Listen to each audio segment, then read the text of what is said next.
السلام علیکم ورحمۃ اللہ وبرکاتہ۔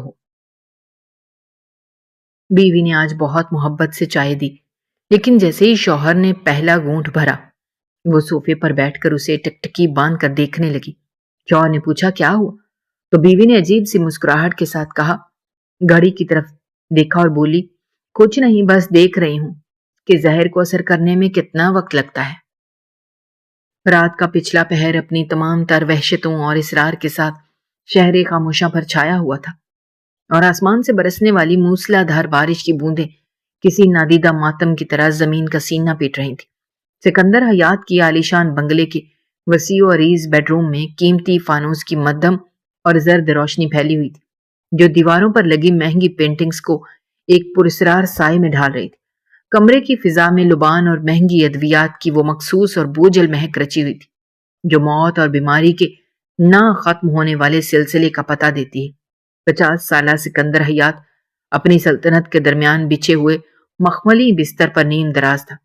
اس کا وہ چہرہ جو کبھی بزنس کی دنیا میں خوف اور روب کی علامت سمجھا جاتا تھا، اب زردی مائل اور کمزور ہو چکا تھا۔ اس کی آنکھوں کے گرد گہرے سیاہ حلقے پڑ چکے تھے، اور اس کا نحیف سینہ ہر سانس کے ساتھ ایک انجانے بوجھ تلے اوپر نیچے ہو رہا تھا۔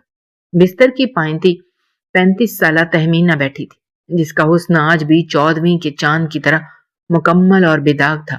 اس کے سفید مرمری ہاتھوں میں سکندر کے سوجے ہوئے اور بے جان پیر تھے، جنہیں وہ بظاہر بڑی تندہی اور محبت سے دبا رہی تھی۔ اس کا ہر لمس ایک فرمانبردار اور وفا شعار بیوی کا عکاس تھا، مگر اس کے دل کے نہا خانوں میں جو آندیاں چل رہی تھیں، ان کا شور باہر کے طوفانوں سے کہیں زیادہ خوفناک تھا۔ سکندر نے اپنی بوجھل پلکیں اٹھائیں اور تہمینہ کے جھکے ہوئے سر کو دیکھا۔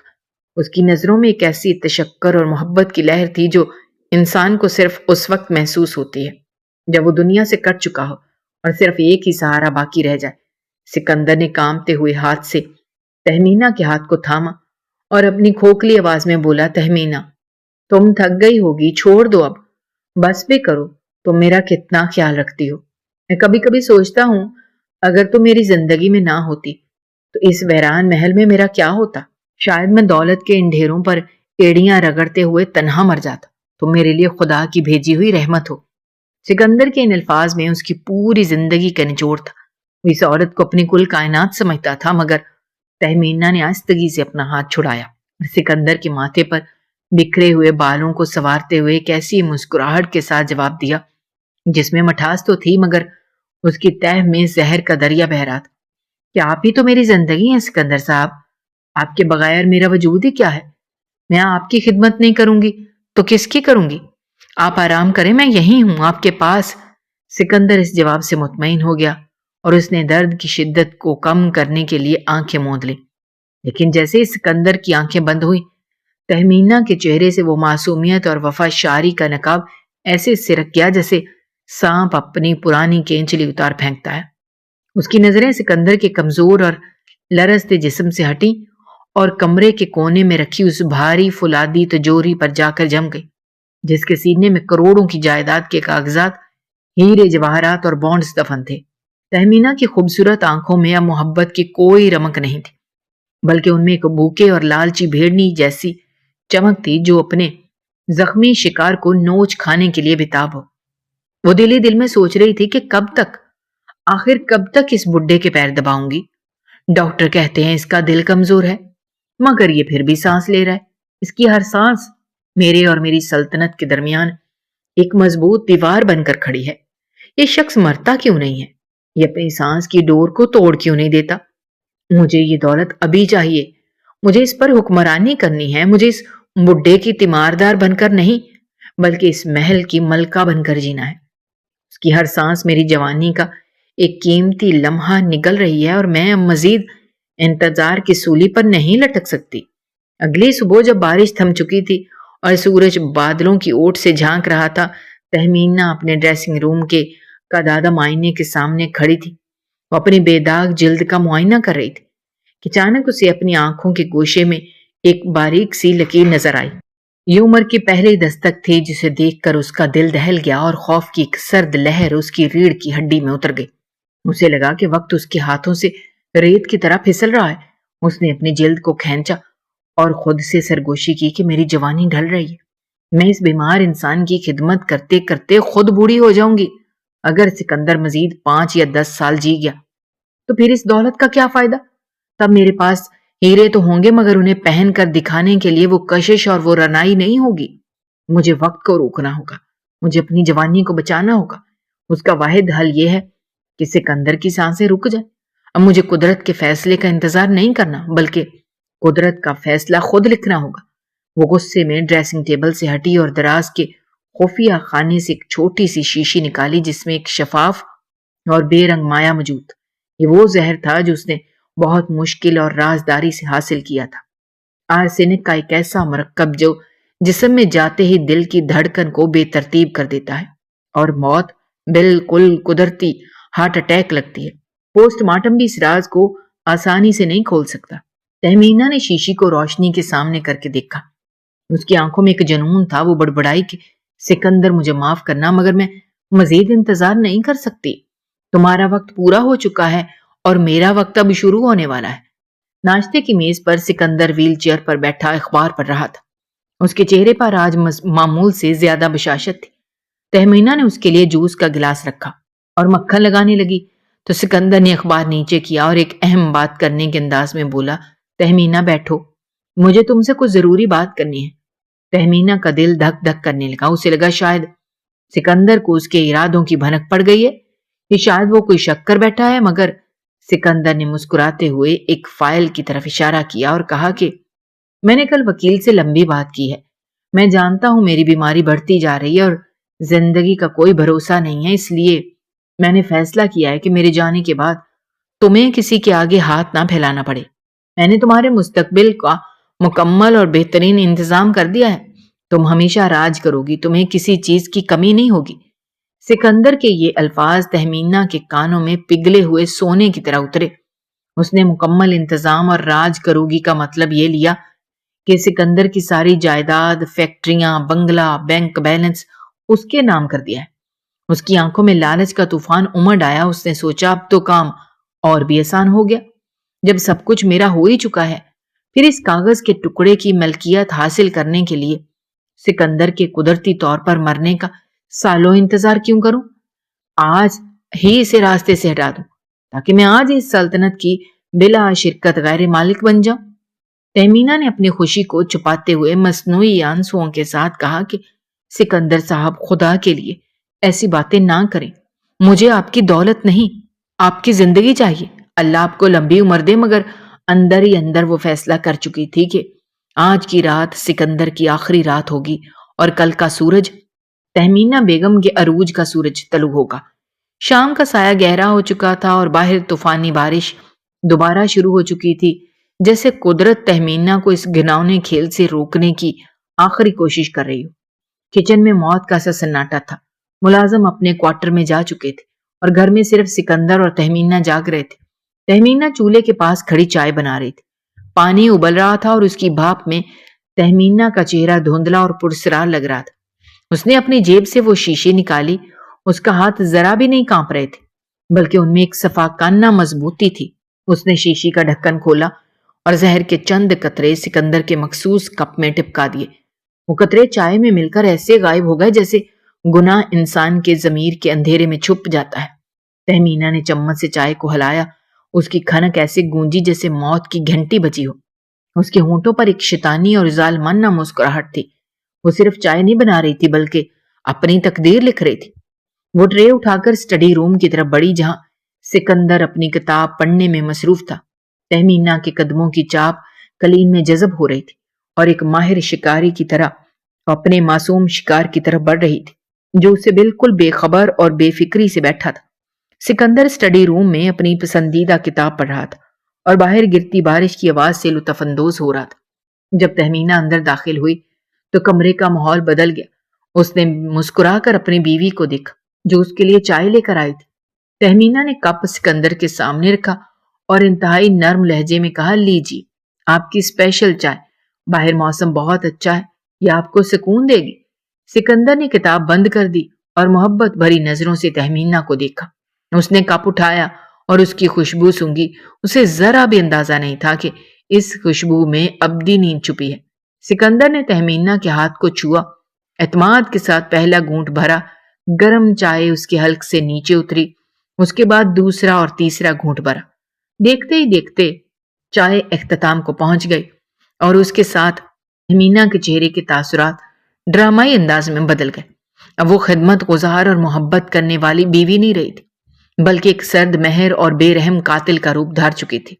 وہ سکندر کے بالکل سامنے والے صوفے پر اطمینان سے بیٹھ گئی اور اپنی ٹھوڑی کو ہاتھ پر ٹکا کر اسے ٹکٹکی باندھ کر دیکھنے لگی، بالکل ایسے جیسے کوئی سائنسدان اپنے تجربے کا آخری مرحلہ دیکھ رہا ہو یا کوئی تماشائی ڈرامے کا آخری منظر دیکھ رہا ہو۔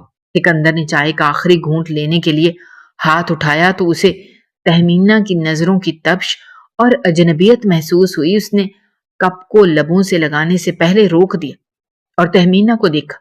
اس کی نظریں عجیب تھیں، ان میں وہ محبت نہیں تھی جو کچھ دیر پہلے تھی، بلکہ ایک ویرانی وحشت اور اجنبیت تھی۔ سکندر نے حیرانی سے پوچھا، کیا ہوا تہمینہ؟ تم ایسے کیوں دیکھ رہی ہو؟ سب خیریت تو ہے؟ تہمینہ کے ہونٹوں پر ایک بہت دھیمی اور پرسرار مسکراہٹ ابھری۔ اس نے اپنی کلائی میں بندی ہیروں جڑی مہنگی گھڑی کی طرف دیکھا، پھر سکندر کی آنکھوں میں آنکھیں ڈال کر انتہائی سکون اور ٹھنڈک سے بولی، کچھ نہیں سکندر، بس دیکھ رہی ہوں کہ زہر کو اثر کرنے میں کتنا وقت لگتا ہے۔ یہ جملہ کسی بم کی طرح کمرے کی خاموشی میں پھٹا۔ سکندر کے ہاتھ سے اب خالی کپ چھوٹ کر میز پر گرا، جیسے کسی کا خون بہہ گیا ہو۔ اسے لگا شاید اس نے غلط سنا ہے یا تہمینہ مذاق کر رہی ہے، مگر جیسے اس نے تہمینہ کی پتھرائی ہوئی آنکھوں میں دیکھا، اسے حقیقت کا خوفناک اور لرزہ خیز احساس ہوا۔ وہ آنکھیں انسانیت سے خالی تھی، ان میں رحم کی کوئی رمق نہیں تھی۔ اس لمحے سکندر کے سینے میں ایک شدید درد اٹھا، جیسے کسی نے ہزاروں سوئیاں ایک ساتھ چبو دی ہوں۔ زہر نے اپنا کام کرنا شروع کر دیا تھا اور اس کے کمزور دل کی دھڑکنیں بے ترتیب ہونے لگی تھیں۔ سکندر کا سانس رکنے لگا۔ اس نے اپنے سینے کو مٹھی میں بھینچ لیا، مگر اس نے کوئی چیخ نہیں ماری۔ اس نے تہمینہ کو مدد کے لیے نہیں پکارا، نہ ہی اس نے کوئی گلہ کیا۔ وہ بس اپنی کرسی کی پشت سے ٹیک لگا کر بیٹھ گیا اور اپنی سرد اور گہری ہوتی آنکھوں سے تہمینہ کو دیکھنے لگا۔ ان آنکھوں میں غصہ نہیں تھا، نفرت نہیں تھی، بلکہ ایک ایسا گہرا دکھ اور حیرت تھی جو الفاظ میں بیان نہیں ہو سکتی۔ وہ آنکھیں تہمینہ سے پوچھ رہی تھیں کہ کیوں؟ میں نے تو تمہیں اپنی روح سونپ دی تھی، میں نے تو تمہیں اپنی زندگی کا محافظ بنایا تھا، تو تم میرا مان تھی، پھر یہ دھوکہ کیوں؟ کیا میری محبت کی یہی قیمت تھی؟ سکندر کی وہ خاموش اور سرد نظریں تہمینہ کے وجود کو چھلنی کر رہی تھیں۔ تہمینہ کو توقع تھی کہ سکندر چیخے گا، روئے گا، گالیاں دے گا یا زندگی کی بھیک مانگے گا، مگر سکندر کی یہ باوقار اور پرسکون موت اس کے لیے کسی عذاب سے کم نہیں تھی۔ کمرے میں صرف گھڑی کی ٹک ٹک اور باہر بارش کا شور تھا۔ سکندر کا جسم آہستہ آہستہ ڈھیلا پڑنے لگا، اس کا سر ایک طرف کو ڈھلک گیا، مگر اس کی آنکھیں آخری لمحے تک تہمینہ کے چہرے پر جمی رہیں، یہاں تک کہ اس کی پتلیوں میں زندگی کی چمک ختم ہو گئی اور وہ ہمیشہ کے لیے خاموش ہو گیا۔ تہمینہ اس کی لاش کے سامنے بیٹھی رہی۔ اسے اپنی جیت کا احساس ہونا چاہیے تھا، مگر سکندر کی وہ کھلی ہوئی بے جان آنکھیں اب بھی اسے دیکھ رہی تھیں، اور ان آنکھوں میں ایک ایسا سوال تھا جس کا جواب تہمینہ کے پاس نہیں تھا۔ سکندر مر چکا تھا، مگر اس کی نگاہیں زندہ تھیں، جو تہمینہ کے ضمیر کو نوچ رہی تھی اور شاید اسے بتا رہی تھی کہ تم نے صرف ایک انسان کو نہیں مارا، بلکہ تم نے اس اعتبار کو قتل کیا جو کائنات میں سب سے قیمتی تھا۔ سکندر حیات کی بے جان اور سرد لاش کے سامنے بیٹھی تہمینہ کے وجود پر ایک لرزہ طاری تھا، مگر یہ خدا خوف کا نہیں بلکہ پکڑے جانے کا تھا، اور اس سے بھی بڑھ کر اپنی اس فتح کو یقینی بنانے کا تھا جس کے لیے اس نے اپنے ہی ہاتھوں اپنے سہاگ کا خون کیا تھا۔ سکندر کی کھلی ہوئی پترائی آنکھیں اس کے ضمیر کو جھنجھوڑ رہی تھی، مگر اس نے اپنے دل کو پتھر کر لیا تھا، کیونکہ اب واپسی کا کوئی راستہ نہیں تھا اور واپسی چاہتی بھی نہیں تھی وہ۔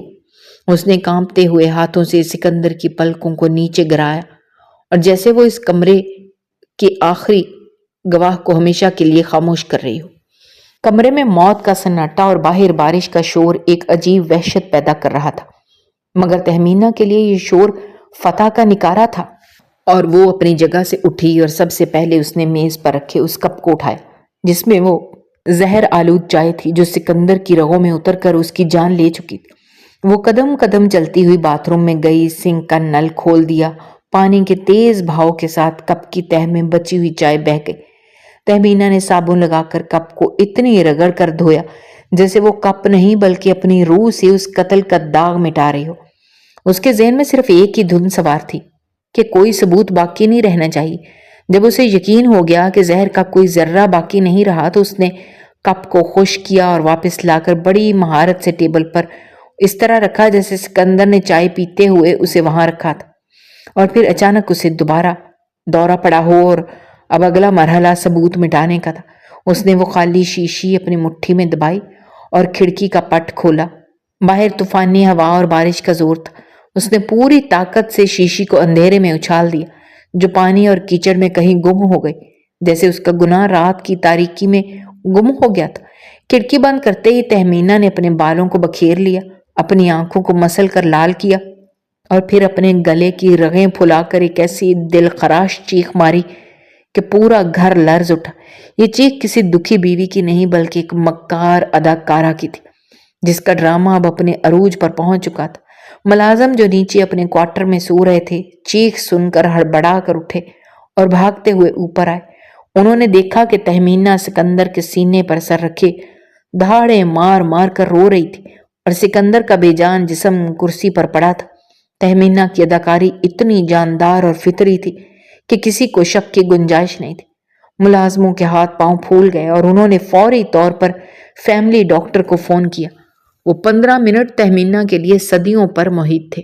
جب تک ڈاکٹر نہیں آیا وہ سکندر کا ہاتھ تھامے روتی رہی اور بار بار یہ جملہ دہراتی رہی، سکندر مجھے چھوڑ کر مت جائیں، میں آپ کے بنا مر جاؤں گی۔ حالانکہ دل ہی دل میں وہ خوشیاں منا رہی تھی کہ کہیں سکندر کی سانس واپس نہ آ جائے، اور یہ اس کی زندگی کا سب سے بڑا جوا تھا اور وہ اسے ہارنا نہیں چاہتی تھی۔ اس کے دل کی دھڑکنیں اس خوف سے بے ترتیب تھی کہ کہیں سکندر اٹھ نہ بیٹھے، حالانکہ وہ جانتی تھی کہ وہ زہر اپنا کام تمام کر چکا ہے۔ جب شہر کے مشہور ڈاکٹر صدیقی کمرے میں داخل ہوئے تو تہمینہ کا دل حلق میں آ گیا۔ یہ وہ لمحہ تھا جب اس کی قسمت کا فیصلہ ہونا تھا۔ اگر ڈاکٹر کو زہر کی علامت نظر آ جاتی یا اسے شک ہو جاتا تو تہمینہ کا انجام پھانسی کا پھندا ہوتا۔ ڈاکٹر نے آگے بڑھ کر سکندر کی نبض ٹٹولی، پھر ٹارچ جلا کر ان کی آنکھوں کا معائنہ کیا۔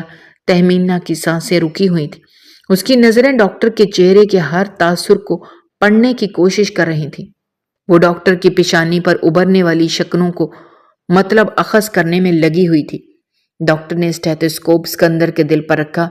چند لمحے کمرے میں موت جیسی خاموشی چھائی رہی، صرف گھڑی کی ٹک ٹک سنائی دے رہی تھی جو تہمینہ کے دل پر ہتھوڑے کی طرح برس رہی تھی۔ پھر ڈاکٹر نے افسردگی سے سر ہلا دیا اور اسٹیتھوسکوپ گردن سے اتارتے ہوئے بولا، آئی ایم سوری بیگم صاحبہ، سکندر صاحب اب ہم میں نہیں رہے، یہ ایک میسو ہارٹ اٹیک تھا۔ ان کا دل پہلے ہی بہت کمزور تھا، شاید وہ درد کی تاب نہ لا سکے اور حرکت قلب بند ہونے سے ان کی موت واقع ہو گئی۔ ڈاکٹر کے ان الفاظ نے تہمینہ کو نئی زندگی دی۔ اس کے کندھوں سے منو بوجھ اتر گیا۔ اس نے سچ مچ کا ایک لمبا سانس لیا جیسے سب نے آہ سمجھا، اور پھر وہ ڈاکٹر کے قدموں میں گر کر رونے لگی۔ ڈاکٹر اسے دلاسا دیتے رہے کہ یہ اللہ کی مرضی تھی، مگر تہمینہ جانتی تھی کہ یہ اللہ کی نہیں، اس کی اپنی مرضی تھی جو آج پوری ہو گئی۔ اس نے اپنی مکاری سے ایک طبعی موت کو قتل کا لبادہ پہنا دیا، اور اب اس کے راستے کا سب سے بڑا کانٹا نکل چکا تھا۔ اب اس کے اور اس کی سلطنت کے درمیان کوئی نہیں تھا سوائے چند رسمی دنوں کے جنہیں اسے سوگوار بن کر گزارنا تھا۔ ڈاکٹر کے جانے کے بعد اس نے سکندر کے چہرے کو دیکھا اور دل ہی دل میں کہا، معاف کرنا سکندر، مگر تم میرے خوابوں کے راستے کی رکاوٹ تھے اور میں رکاوٹیں برداشت نہیں کرتی۔ اگلے چند گھنٹوں میں وہ عالی شان بنگلہ جو کچھ دیر پہلے خاموش تھا اب لوگوں سے بھر گیا تھا۔ سکندر کی موت کی خبر جنگل کی آگ کی طرح پورے شہر میں پھیلی تھی۔ شہر کے بڑے بڑے بزنس مین، سیاستدان اور رشتہ دار امڑ آئے تھے۔ تہمینہ سفید لباس میں ملبوس فرش پر بیٹھی تھی۔ خواتین اسے گھیرے میں لیے ہوئے تھی۔ ہر آنے والا اسے پرسہ دیتا اور اس کی بے بسی پر افسوس کرتا۔ تہمینہ کا سر جھکا ہوا تھا اور وہ ہچکیوں کے درمیان ایسے جملے بول رہی تھی جو پتھر دل کو بھی موم کرتے۔ وہ کہہ رہی تھی، میرا تو سائبان چھن گیا، میرا تو وارث چلا گیا، اب اس بھری دنیا میں میرا کون ہے؟ لوگ اس کی حالت دیکھ کر آپ دیدہ ہو رہے تھے، آپس میں سرگوشیاں کر رہے تھے کہ بیچاری تہمینہ نے سکندر کی بیماری میں اس کی کتنی ہی خدمت کی، مگر قسمت نے اسے صلہ دینے کے بجائے بیوہ کر دیا۔ کسی کو خبر نہیں تھی کہ وہ سادہ کپڑوں میں چھپی عورت ایک سوگوار بیوہ نہیں بلکہ ایک فاتح ملکہ ہے جو اپنی ہی سلطنت کے بادشاہ کا قتل کر کے تخت نشینی کا انتظار کر رہی ہے۔ تہمینہ نے کہ نکھیوں سے دیکھا کہ ملازم ڈرائنگ روم سے قیمتی قالین ہٹا رہے ہیں تاکہ جنازہ رکھا جا سکے، تو اسے پہلی بار اس گھر پر اپنی مکمل حکمرانی کا احساس ہوا۔ اب اسے کسی سکندر سے پوچھنے کی ضرورت نہیں، اب ہر چیز اس کے اشارے کی منتظر تھی۔ اس کے دماغ میں جنازے کے دوران بھی یہی چل رہا تھا کہ وہ ڈرائنگ روم کا فرنیچر تبدیل کروائے گی، اپنی پسند کی گاڑی خریدے گی جو سکندر اسے لینے نہیں دیتا تھا۔ اس کی آنکھوں سے بہنے والے آنسو مگرمچھ کے آنسو تھے جو صرف دنیا کو دکھانے کے لیے تھے۔ وہ سوچ رہی تھی یہ لوگ کب جائیں گے تاکہ میں کھل کر اپنی آزادی کا جشن منا سکوں۔ سکندر کی لاش ڈرائنگ روم کے بیچوں بیچ پڑی تھی، مگر تہمینہ کی نظریں لاش پر نہیں بلکہ دیواروں پر لگی مہنگی پینٹنگز پر تھی جن کی قیمت کروڑوں میں تھی اور جو اب صرف اس کی تھی۔ اگلی دوپہر جب سکندر کا جنازہ اٹھایا گیا تو آسمان بھی رو رہا تھا۔ قبرستان میں مٹی کی خوشبو اور بارش کی نمی تھی۔ وہ کھڑکی سے اس ہجوم کو دیکھ رہی تھی جو سکندر کو ہمیشہ کے لیے اس مٹی کے سپرد کرنے لے جا رہا تھا۔ جیسے جیسے جنازہ گیٹ سے باہر نکلتا، تہمینہ کے چہرے پر موجود دکھ کا ماسک اترتا گیا اور ایک سرد اطمینان نے اس کی جگہ لے لی۔ اس نے سوچا کہ سکندر، تم نے مجھے بہت پیار دیا، مگر پیار سے پیٹ نہیں بھرتا اور نہ ہی دنیا فتح ہوتی ہے۔ تم میرے راستے کی رکاوٹ تھے اور میں رکاوٹوں کو ہٹانا جانتی ہوں۔ ادھر قبرستان میں سکندر کو مٹی دی جا رہی تھی۔ مولوی صاحب تلقین پڑھ رہے تھے کہ ہم نے تمہیں مٹی سے پیدا کیا اور اسی مٹی میں لوٹائیں گے۔ سکندر کا وجود منو مٹی تلے دب گیا، اس کے ساتھ اس کی محبت، اس کا اعتبار اور وہ راز بھی دفن ہو گیا جو اس نے اپنی بیوی سے چھپایا تھا۔ لوگ فاتحہ پڑھ کر واپس لوٹنے لگے اور سکندر اس اندھیری قبر میں تنہا رہ گیا جہاں نہ اس کی دولت کام آ سکتی تھی نہ اس کا رتبہ، وہاں صرف اس کے اعمال تھے اور شاید وہ آخری دکھ جو وہ اپنی آنکھوں میں لے کر گیا تھا۔ تہمینہ نے پردہ گرا دیا، آئینے میں اپنے عکس کو دیکھ کر مسکرائی، جیسے کہہ رہی ہو کہ الوداع سکندر حیات، اب اس گھر کی کہانی میں صرف ایک ہی کردار باقی ہے اور وہ ہے تہمینہ سکندر۔ وہ جانتی تھی کہ اب اسے کسی کو جواب نہیں دینا، وہ آزاد تھی، مکمل آزاد۔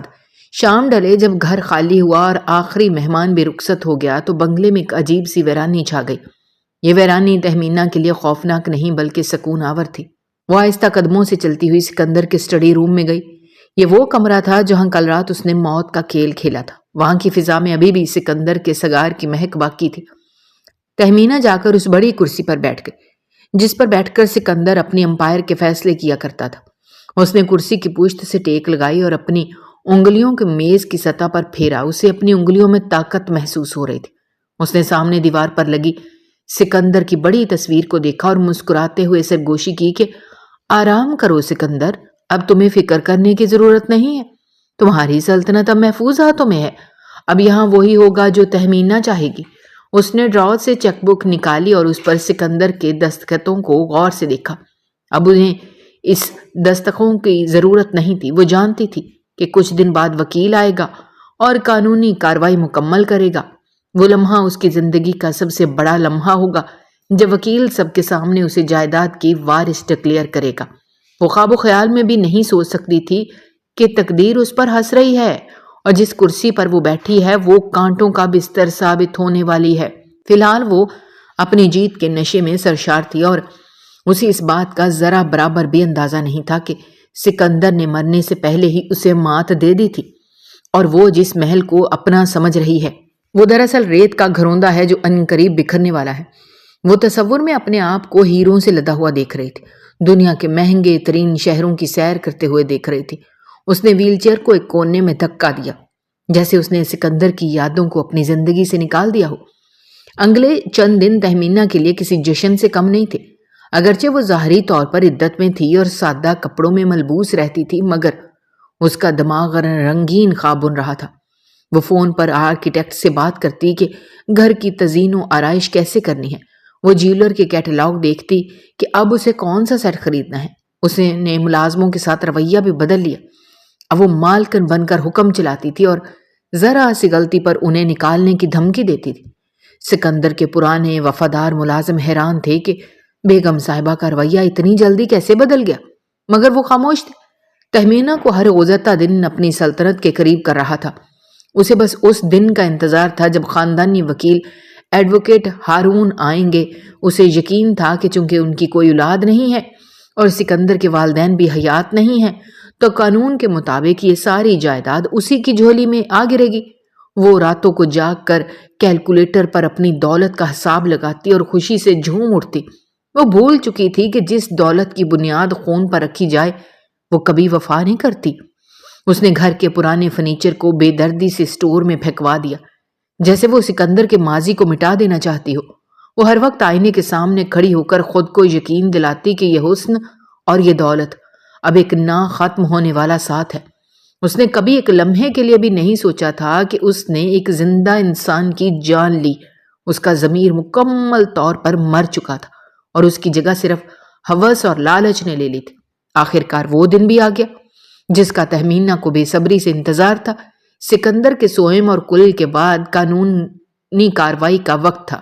دوپہر کے وقت ایڈوکیٹ ہارون اپنی سیاہ گاڑی میں بنگلے میں داخل ہوئے۔ ان کے ساتھ ان کے 2 اسسٹنٹ بھی تھے جن کے ہاتھوں میں بھاری فائلیں تھیں۔ تہمینہ نے انہیں ڈرائنگ روم میں بٹھایا۔ وہ سفید شلوار قمیص میں ملبوس تھی، چہرے پر سنجیدگی سے گجائے ہوئے، مگر اس کی آنکھوں کی چمک اس کے اندرونی خوشی کی غمازی کر رہی تھی۔ ہارون صاحب ایک جہاندیدہ وکیل تھے۔ انہوں نے تہمینہ کو تعزیت پیش کی، پھر اپنی اینک درست کرتے ہوئے فائل میز پر رکھ دی۔ تہمینہ کا دل زور زور سے دھڑک رہا تھا۔ ہارون صاحب نے رسمی کاروائی کا آغاز کیا اور سکندر کی تعریف کی کہ وہ کتنے دور اندیش انسان تھے۔ تہمینہ نے دکھاوے کے لیے کہا، ہارون صاحب، مجھے سکندر کی دولت سے کوئی دلچسپی نہیں۔ میرے سر کا تاج نہیں رہا تو میں اس دولت کا کیا کروں گی؟ آپ یہ سب کسی خیراتی ادارے کو دے دیں، میں تو بس سکندر کی یادوں کے سہارے جی لوں گی۔ یہ جملہ اس نے صرف اس لیے بولا تھا تاکہ وکیل کو اس کی بے غرضی کا یقین ہو جائے، مگر ہارون صاحب کے چہرے پر ایک عجیب سی مسکراہٹ آئی۔ انہوں نے سنجیدگی سے فائل کھولی اور کہا، بیگم صاحبہ، میں آپ کے جذبات کی قدر کرتا ہوں مگر قانونی کاروائی تو کرنی پڑے گی، لیکن ایک مسئلہ ہے۔ تہمینہ کے ماتھے پر شکن آئی۔ اس نے پوچھا، کیا مسئلہ؟ ہارون صاحب نے ایک گہرا سانس لیا اور پھر بم پھوڑا۔ مسئلہ یہ ہے کہ آپ سکندر صاحب کی جائیداد کی وارث یا مالکن نہیں بن سکتی، کیونکہ ان کے نام اب کچھ بھی نہیں ہے۔ تہمینہ کو لگا جیسے کسی نے اسے اونچی عمارت سے نیچے دھکا دے دیا ہے۔ اس کے کانوں میں سائیں سائیں ہونے لگی۔ اس نے ہکلاتے ہوئے کہا، کیا مطلب کچھ نہیں ہے؟ یہ بنگلہ، یہ فیکٹریاں، یہ کروڑوں کا بینک بیلنس سب سکندر کا تھا۔ ہم بے اولاد تھے، میں ان کی اکلوتی بیوی ہوں، سب میرا ہے۔ آپ ہوش میں تو ہیں؟ وکیل نے اطمینان سے ایک کاغذ آگے بڑھایا اور کہا، میڈم، سکندر صاحب ایک بہت سمجھدار بزنس مین تھے۔ انہیں آج سے 3 سال پہلے جب پہلی بار دل کی تکلیف ہوئی تھی، تبھی انہوں نے اپنی موت کو قریب محسوس کر لیا تھا۔ انہوں نے اپنی زندگی میں ہی اپنی تمام منقولہ اور غیر منقولہ جائیداد ایک ٹرسٹ کے ذریعے اپنے بچوں کے نام منتقل کر دی۔ یہ سن کر تہمینہ اپنی جگہ سے اچھل پڑی۔ اس کا چہرہ غصے اور صدمے سے لال ہو گیا۔ وہ چیخ پڑی کہ بچے؟ کون سے بچے؟ آپ کا دماغ تو خراب ہو گیا ہے وکیل صاحب، ہماری کوئی اولاد نہیں تھی، اللہ کی طرف سے دین نہیں تھی، ہم بھی اولاد تھے، پھر یہ بچے کہاں سے آ گئے؟ یہ جھوٹ ہے، یہ فراڈ ہے، میں اس وصیت کو نہیں مانتی، یہ سب میرا ہے ہارون صاحب۔ ہارون صاحب نے اپنی جگہ سے ہلنے کی زحمت نہیں کی اور انتہائی ٹھنڈے لہجے میں انکشاف کیا کہ تہمینہ بیگم، حقیقت تلخ ہوتی ہے مگر حقیقت ہوتی ہے۔ سکندر صاحب نے آپ سے شادی کرنے سے بہت پہلے، آج سے تقریباً 15 سال پہلے، گاؤں میں اپنی پھپھی ذات سے ایک خفیہ شادی کی تھی۔ وہ عورت گاؤں میں رہتی ہے اور اس سے سکندر صاحب کے 2 جوان بیٹے ہیں۔ سکندر صاحب نے یہ بات آپ سے اس لیے چھپائی کیونکہ وہ آپ سے بے پناہ محبت کرتے تھے اور آپ کو کھونا نہیں چاہتے تھے۔ وہ جانتے تھے کہ آپ یہ برداشت نہیں کر پائیں گی، لیکن چونکہ انہیں اپنی بیماری کی وجہ سے زندگی کا بھروسہ نہیں تھا اور وہ اپنی نسلی اولاد کو محروم بھی نہیں کرنا چاہتے تھے، اس لیے 3 سال پہلے انہوں نے وصیت کر دی تھی کہ ان کے مرتے ہی تمام جائیداد کا کنٹرول ان کے بیٹوں کے پاس چلا جائے گا تاکہ ان کی پرورش میں کوئی کمی نہ آئے۔ تہمینہ پتھر کی مورتی بن گئی تھی۔ اس کا دماغ معاف ہو چکا تھا۔ اسے لگا کہ کمرے کی دیواریں اس پر گر رہی ہیں۔ 15 سال، خفیہ شادی، 2 بیٹے، یہ الفاظ اس کے دماغ میں ہتھوڑوں کی طرح لگ رہے تھے۔ اس نے جس شخص کو بے وقوف سمجھ کر قتل کیا تھا وہ اس سے کہیں زیادہ ہوشیار نکلا۔ وہ سوچ رہی تھی کہ سکندر اس کا قیدی تھا، مگر دراصل سکندر نے اسے ایک سنہری جال میں قید کر رکھا تھا۔ وکیل نے اپنی بات جاری رکھتے ہوئے کہا، وصیت کے مطابق سکندر صاحب نے آپ کے لیے اس گھر کے ایک کمرے میں رہائش اور ماہانہ 50,000 روپے مقرر کیے ہیں، بشرطے کہ آپ اس گھر میں ان کے بیٹوں کی سرپرستی اور احترام میں رہنا قبول کریں۔ اگر آپ دوسری شادی کرتی ہیں یا گھر چھوڑتی ہیں تو یہ رقم بند ہو جائے گی۔ تہمینہ نے وحشت زدہ نظروں سے وکیل کو دیکھا اور پھر ہذیانی انداز میں ہنسنے لگی۔ یہ ہنسی اس کی شکست کی ہنسی تھی۔ اس نے چیخ کر کہا کہ میں اس گھر کی مالکن ہوں، میں کسی ستیلے بیٹے کے ٹکڑوں پر نہیں پلوں گی، یہ سب میرا ہے، میں عدالت میں جاؤں گی، میں تمہیں برباد کر دوں گی۔ وکیل نے افسوس سے سر ہلایا اور کہا، آپ عدالت نہیں جا سکتے کیونکہ سکندر صاحب نے اپنی زندگی میں ہی گفٹ ڈیڈ کے ذریعے ٹرانسفر مکمل کر دیا تھا۔ اب عدالت بھی کچھ نہیں کر سکتی۔ آپ کے پاس صرف 2 راستے ہیں، یا تو ان شرائط کو قبول کریں یا پھر یہ گھر چھوڑ دیں، کیونکہ اس گھر کے اصلی مالک اب آ رہے ہیں۔ وکیل نے گھڑی کی طرف دیکھا اور کہا، ان کی فلیٹ ابھی لینڈ ہوئی ہے اور وہ راستے میں ہے۔ ابھی وکیل کی بات مکمل بھی نہیں ہوئی تھی کہ باہر گیٹ کھلنے کی آواز آئی اور پورچ میں ایک گاڑی رکی۔ تہمینہ لڑکھڑاتی ہوئی کھڑکی کی طرف گئی۔ اس نے دیکھا کہ ایک سادہ مگر باوقار دیہاتی خاتون اور 2 نوجوان لڑکے گاڑی سے اتر رہے تھے۔ وہ لڑکے ہو بہو سکندر کی جوانی کی تصویر تھے۔ ان کے چہروں پر وہی روب اور وہی نقوش تھے جنہیں دیکھ کر کوئی بھی کہہ سکتا تھا کہ یہ سکندر حیات کا خون ہے۔ تہمینہ کے پیروں تلے سے زمین نکل گئی۔ اسے اپنی آنکھوں کے سامنے اندھیرا چھاتا ہوا محسوس ہوا۔ وہ جس سلطنت کی ملکہ بننے کے خواب دیکھ رہی تھی وہ تاش کے پتوں کی طرح بکھر چکی تھی۔ وہ لڑکے پورے اعتماد کے ساتھ گھر میں داخل ہوئے اور ملازموں نے جھک کر انہیں سلام کیا۔ ملازم بھی شاید جانتے تھے یا خون کی کشش پہچان گئے تھے۔ وکیل نے آگے بڑھ کر ان کا استقبال کیا اور تہمینہ کو نظر انداز کر دیا جیسے وہ اب گھر کی کوئی غیر ضروری شے ہو۔ تہمینہ کونے میں کھڑی کانپ رہی تھی۔ اس کے ہاتھ خالی تھے، اس کی گود خالی تھی اور اب اس کا مستقبل بھی خالی تھا۔ اس نے ایک نظر دیوار پر لگی سکندر کی تصویر کو دیکھا اور اسے ایسا لگا جیسے تصویر میں سکندر کی آنکھیں زندہ ہو گئی ہیں اور اسے طنزیہ انداز میں دیکھ رہی ہیں، وہی سرد اور گہری نگاہیں جو مرتے وقت اس پر جمی ہوئی تھی۔ اب تہمینہ کو ان نگاہوں کا مطلب سمجھ میں آیا۔ سکندر کی وہ خاموش نگاہیں کہہ رہی تھیں کہ تہمینہ، تم نے دولت کے لیے میری جان لی، مگر تم بھول گئی کہ مکافات عمل کی لاٹھی بے آواز ہوتی ہے۔ تم نے مجھے دھوکہ دیا، مگر تقدیر نے تمہیں دھوکہ دیا۔ تم جیت کر بھی ہار گئی اور میں مر کر بھی جیت گیا۔ تہمینہ وہیں کلین پر ڈھہ گئی۔ اس کے کانوں میں وکیل کے الفاظ گونج رہے تھے، ماہانہ رقم اور ایک کمرہ۔ وہ جو اس محل کی رانی تھی اب اس محل میں ایک نوکرانی سے بھی بدتر حیثیت میں رہنے پر مجبور تھی، یا پھر سڑکوں کی دھول چھاننے پر۔ اس کے پاس زہر کی شیشی تو نہیں بچی تھی، لیکن اس کا اپنا وجود اب زہر بن چکا تھا جو اسے اندر ہی اندر گھول رہا تھا۔ اس نے اپنے ہاتھوں کو دیکھا جن سے اس نے چائے میں زہر ملایا تھا۔ وہ ہاتھ اب کانپ رہے تھے۔ اسے احساس ہوا کہ اس نے جلد بازی میں اپنا سہاگ گوا دیا اور وہ دولت بھی جس کے لیے اس نے یہ کھیل رچایا تھا۔ اگر وہ صبر کرتی تو شاید سکندر کی زندگی میں عیش کرتی رہتی، مگر اب اس کے پاس سوائے پچھتاوے کے کچھ نہیں تھا، اور پچھتاوا بھی ایسا جس کا کوئی مداوع نہیں تھا۔ باہر سے نئے مالکوں کی آوازیں آ رہی تھی جو گھر کا جائزہ لے رہے تھے، اور تہمینہ اپنے ہی گھر میں اجنبی بن چکی تھی۔ یہ تھا لالچ کا انجام اور مکافات عمل کا وہ چکر جس سے کوئی نہیں بچ سکتا تھا۔ سکندر قبر میں پرسکون ہوگا کیونکہ اس نے اپنے اصل وارثوں کو حق دلا دیا تھا، اور تہمینہ اپنے زندہ وجود کے ساتھ ایک چلتی پھرتی لاش بن چکی تھی جسے اب تادم مرگ ضمیر کی عدالت میں روز مرنا تھا۔ دوستو، ہماری آج کی یہ کہانی آپ کو کیسی لگی؟